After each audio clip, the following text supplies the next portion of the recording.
Japanese male office workers experience simulated menstrual pain. Olive oil is the most shoplifted item in Spain. And a victim was scammed by a fake paralegal at a Burger King.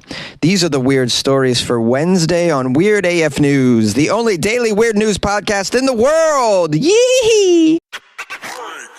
Japanese male office workers experience simulated menstrual pain. That's right. Male office workers at a telecommunications firm in Tokyo have experienced simulated menstrual pain. They did this in order to help them become more sympathetic toward their female colleagues during International Women's Day, which just took place. How sweet of these males to volunteer to be lab rats in order to become more sympathetic toward the plight of women on their periods. Now, you're probably wondering, how did they simulate the period menstrual pain? Well, it says here the pain was generated through something called a perionoid device that sends electric signals via pads placed in the lower abdominal region in order to induce the cramping sensation experienced by women during their period. So they place these pads just below the navel, and they send these electrical signals to stimulate the lower stomach muscle, inducing spasms and cramping sensations. We have a quote here from a 26-year-old named Masaya Shibasaki, after using the device, said, "I couldn't move. It hurt. It hurt to the point where I couldn't even stand. Now I understand women have to work while fighting this pain every month. It's amazing." It is quite amazing that women can do that. I really respect them. I respect them too. I mean, I can't imagine having to work in that condition. I always thought it was odd that women aren't allowed just to go home and relax for a few days that time of the month. Sometimes you know, I'm in a store or I'm at a restaurant, and I know that there are certain times of the month where the individual that's working there, the woman that's working there that's serving me or helping me in the store, is actually bleeding right in front of me. Now, I can't see it, but I know it's happening. In addition to the bleeding that's happening right in front of me, they're in pain. And I'm thinking to myself, why do they have to work like this? This is just so stupid what we do here. There's no need for it. Just send them home. Lay on a pillow. We'll see you when you're back up and running again, when you got your energy back and no pain. When the bloating goes away, when the tender breasts go away, when the mood swings go away. Do I really want to be at the behest of a waitstaff that has mood swings anyways, or has irritability? No, this is a lose-lose situation for all parties involved. Just allow them to go home and rest. Pay them, please. Now, this company in Tokyo, where they have more than 90% male for their workforce, wanted to create an environment where the male employees could be more supportive of their female peers, including when it comes time for them to take menstrual leave. Oh, they get a menstrual leave in Japan. Did you guys know about that? Companies in Japan are legally required to allow women to take menstrual leave. This is great. I think every country should do this. It says, however, there is no requirement for the time off to be paid, and surveys showed around half of female workers never even take it. I assume because much of it isn't paid, should be paid. According to the statistics, about 44% of women in Japan do not take any time off during their period, even when they are in some serious pain. 35% of the respondents in Japan with health problems related to menopause stated that they will continue to work without time off, no matter the pain, no matter the symptoms. I sort of like the steps that this company is taking to allow the men to experience this sort of period pain so they can be more empathetic. You ought to give it to the CEO, though. The people in charge need to be hooked up to this device, so that then they can just tell the women, no, go home. You go home. I know what it feels like, because it sounds like only half of the women are taking advantage of this, the period work break, so to speak. And more of them would feel more confident to take that leave if their superiors were sort of urging them to do so. This is just my opinion. I don't know how it would play out, but I find all of this very, very fascinating. And I think some of these Japanese workplace procedures, like it's an operation. Procedures should be inculcated in the American workforce. I really think this would be great, in other countries as well. I don't know. What do you guys think about this? Call the show. I'd love to hear from some women as well. 646-450-2012. Olive oil is the most stolen item in Spain these days.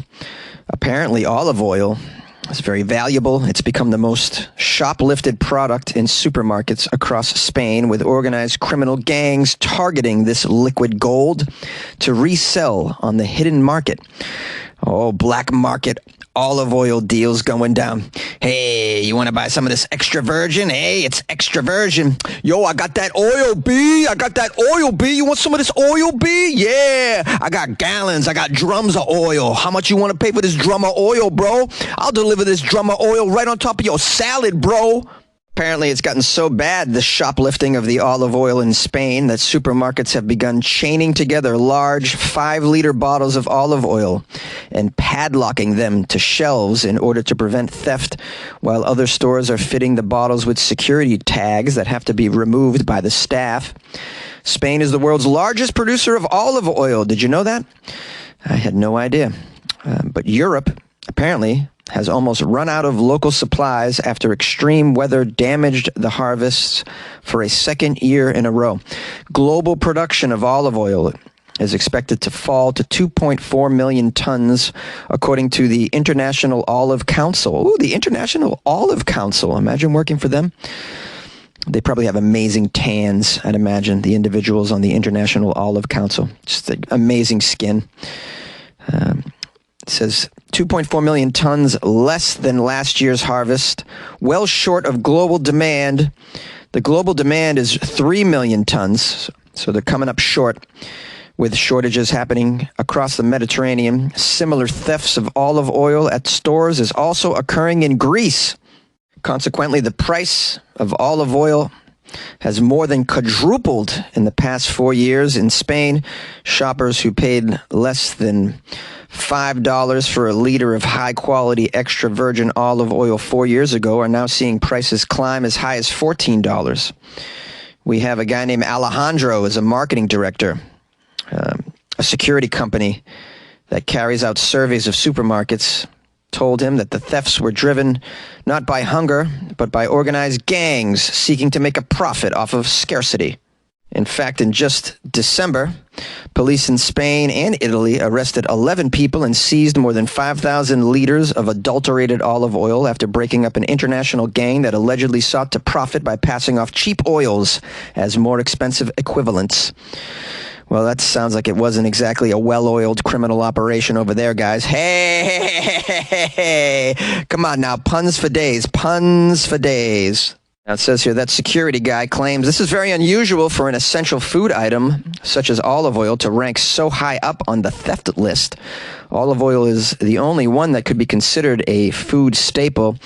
The other items that are ranking high on the theft list are Iberico ham, cured cheeses, razor blades, and booze. Now, I can understand the theft of that Spanish ham. I mean, it's amazing. I've only had it one time, and oh my goodness, it was so damn good. They really make ham over there. They're really doing it. I don't understand the theft of these razor blades, though. What's going on over there? Is a razor blade shortage? It says here, olive growers and companies that press olives into oil have also been targeted for their oil, with thieves stealing tens of thousands of liters of their products. It's a very, very sad situation. I really love olive oil. I would hate for it to disappear, as it seems to be doing, apparently because these olive trees are dying with this boiling warmth of the planet we got going on here. And you can't exactly replace olive oil with a cheaper oil. Not in certain instances. I'm not going to dip my bread in canola oil. I will not dip my bread in the canola oil. You cannot make me dip my bread in the canola oil. I will not do it. It is an insult to my Mediterranean ancestors. I will never dip my bread in canola oil. You take that canola oil, you know what you do? You put it in your car, you stupid. Yay! A victim seeking a legal divorce was scammed by a fake paralegal at a Burger King. So sad. This story is out of Texas. Apparently, a man has been posing as a car salesman and a paralegal, and this shady individual scammed 3 people out of $21,000, according to the authorities. He's 41-year-old Jesus Lopez. Lopez apparently impersonated a salesperson at a small dealership and requested $1,500 from a customer for a Chevy Impala. The victim reported to police that after some time, they went back to the car dealership and spoke with the owner, who informed them that Jesus Lopez, the man he gave $1,500 to, didn't even work at the car dealership. So that's scam number 1 by Jesus Lopez. I'm rather surprised he pulled it off. I don't know how you can put on a suit and walk around a car dealership showing a customer the various cars. I'm wondering if they even had the keys to let the customer do a test drive. Customer clearly didn't test drive it, I assume, because I highly doubt Lopez had the balls to go into the office and get the keys as well. So just meandering around a parking lot at a car dealership with a potential customer, and none of the employees thought that was odd.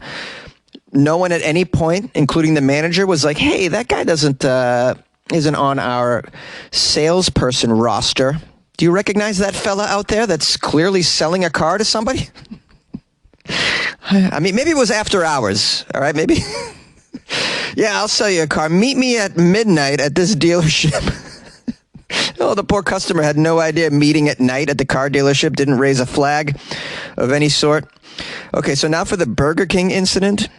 We have here an individual that was seeking a divorce lawyer who met Lopez at a Burger King. According to the police, Lopez told the person he worked at a local law firm and requested $500 as the initiate divorce proceedings fee.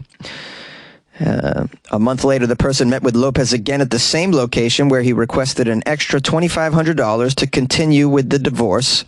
2 weeks later, the victim met Lopez again at a Burger King. This time, Lopez requested an extra $2,500 for legal services, and then Lopez later requested $800 from the victim, according to police. The divorce-seeking victim gave Lopez a total of $6,300 for what turns out to be false services. How sad. This guy thought he was ordering a divorce, instead ordered the impossible lawyer with a side of scam. I don't know how you can fall for this. You know, attorneys don't typically conduct affairs at Burger Kings. They have this place called a law office. I don't know if everybody's aware of that. You would think you wouldn't have to tell people this, but apparently you do. The victim eventually went to the Mission Police Department to file a report against Lopez. During this time, Lopez agreed to meet with him again to return the money, but never showed up. The victim provided screenshots of their conversation with Lopez to the police. I mean, you know, I want to feel bad for this person, but come on, man. You're at a Burger King. When your lawyer knows the bathroom code by heart, come on, man. Like, snap out of it. When you're sitting there trying to process a divorce, and then the guy's like, hey, in addition to my legal advice, did you know that here at Burger King, you can get unlimited refills of any soda, and it's totally free, bro. It's totally free. Now, sign here. And you can write the check out to Jose Lopez. Isn't it Jose Lopez Law Office? No, just Jose Lopez. Come on, man. At fast food places and restaurants, that nice man at the Denny's helped me refi my mortgage. That was so sweet. I got some great health care from a fella at a McDonald's as well. All right, it doesn't end here. There's a third victim. So sad. This is called the fake jailbait incident. Apparently, Lopez met with a third victim who was trying to bail her son out of jail. Lopez met with the woman at her own residence. He again impersonated a paralegal and said he worked at a local law firm. He requested over $6,000 to bail the woman's son out of jail. She reported to the police that she asked for a receipt, but Lopez did not provide one to her after the transaction. A little late. Lopez then met with the victim again and said her son could not be released from jail due to some citations. He requested an extra $1,132 for the citations and $6 to release the impounded vehicle. Additionally, Lopez met with the victim at a later date. A later date? You keep meeting with this clown. and said he had acquired a job for her son. He charged the woman an additional $180 to buy uniforms for the woman's son at his new job. Come on, man. This guy is just like being allowed to completely push the envelope into the most irrational operation possible. I got him a job. Hey, by the way, I found him a girlfriend, and gonna need $250 for him to take her out to IHOP. I mean, where does it end? These people. I mean, where? I don't want to make fun of people for being dumb and deluded, but come on, let's go. Come on, let's go. We don't need another weird news. Come on, guys, the Thunderdome theme song? Who's into it? Who likes Mad Max and the Thunderdome?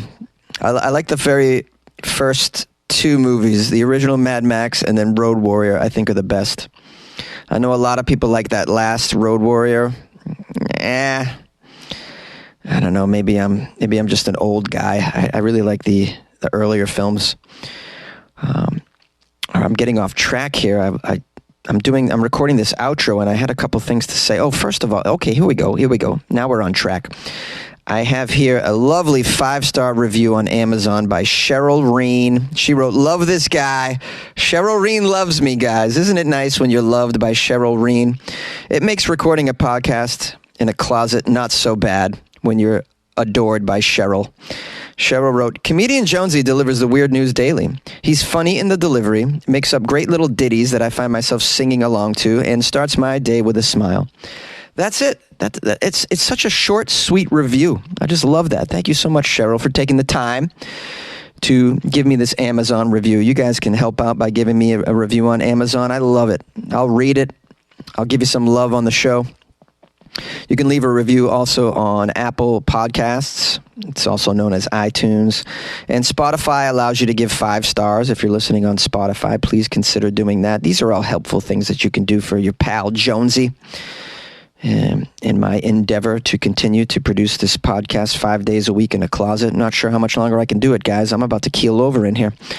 But you can support the show. You can keep Jonesy going by visiting the official website, weirdafnews.com. And you can support the show by making a PayPal donation, buying Jonesy some coffee to keep me caffeinated. Or you can join the Patreon as well. That's a lovely way to show support for the show. If you would like to email me and say hello, introduce yourself, maybe send me a nice weird news article that you came across, it's funnyjones@gmail.com. The phone number here is 646-450-2012 if you'd like to leave a voicemail, if you have an opinion on any of these stories that I've covered this week. And my Instagram is @funnyjones. Please follow me. Okay, that's enough. Thank you.